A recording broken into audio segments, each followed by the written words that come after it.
Hi everyone and welcome to this drawing video. In this video I want to show you how to draw a forest. In terms of the materials, I used a mechanical pencil with HB leads along with regular 4B and 6B pencils. I also used blending sticks to help smooth the shading and a small eraser to add some highlights.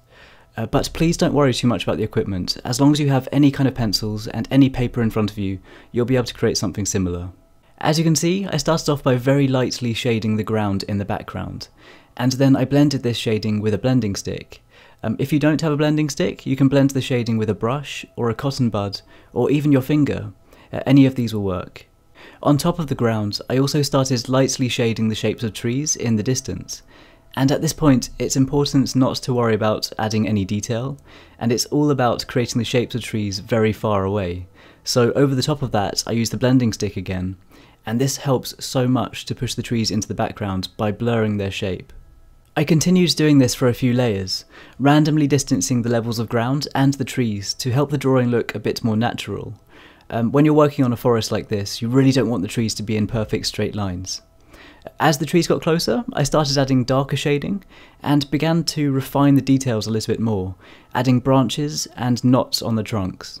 The idea of this drawing is to leave the details in the distance very lightly shaded and blurred, and then as you get closer to the foreground you want to increase the darkness of the shading and add more detail. So for these trees in the background I'd recommend using HB or 2B pencils.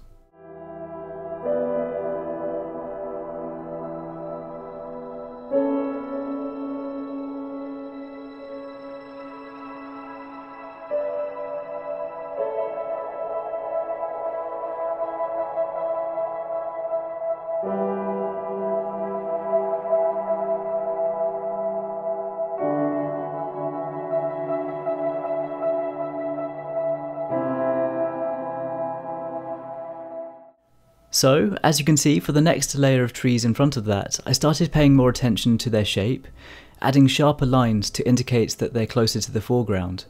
And when you're working on drawings like this, please don't worry too much about how the trees should look. It's really great to have references in front of you for inspiration, but you don't need to copy them at all. Trees can be all random and amazing and unique shapes and sizes, and that's the really fun thing about working on drawings like this, and it's very relaxing.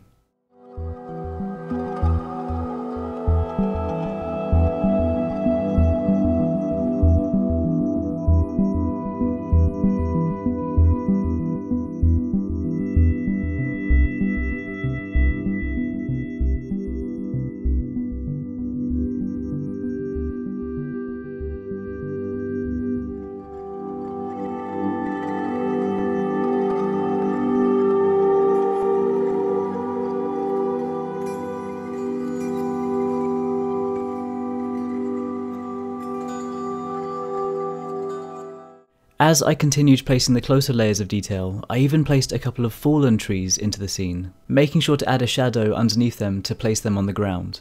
I should also mention that in this drawing I'm imagining that the sun is shining through the trees from the left side, so I made sure to place the shadows on the right side of each tree.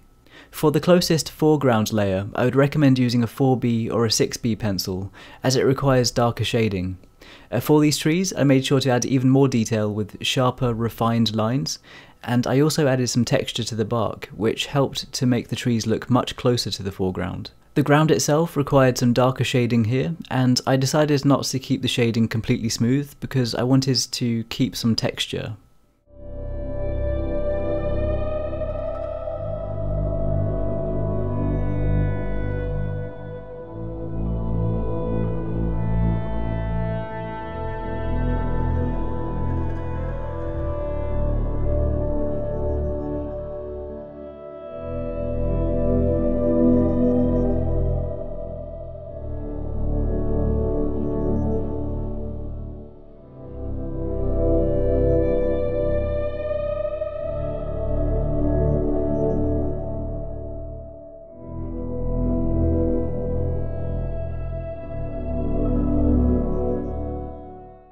Once I was happy with how the trees were looking, it was time for my favourite part of this drawing, adding the leaves.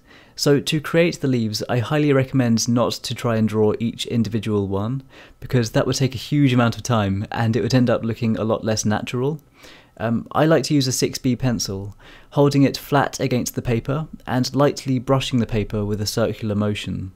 This can create a much more natural look, and it creates the illusion of leaves along each branch. It's a really fun process as well, and it doesn't take much time.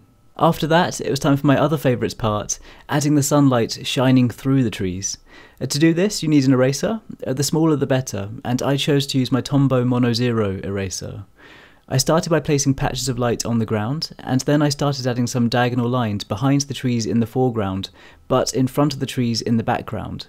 So it gives this really cool illusion that the sun is shining through the gaps in the leaves and hitting the ground. You could also use the eraser to add some particle effects. Once the light was added, this drawing was completed. It's a fun and relaxing drawing to work on, and I highly recommend giving it a try. I really hope this helps out, so please let me know what you think of this in the comments below, and also let me know if you have any suggestions for future drawing videos. If you want to see more stuff like this, then please make sure you're subscribed, and any likes or shares on this video, they really mean a lot to me. If you want to follow my progress and see progress photos before I post these videos, then please check out the links in the description box below to check out my Twitter, Facebook and Instagram. And once again, thank you so much for the support. I really hope this helps out in some way, and I hope you're having an awesome day, and I'll see you all soon.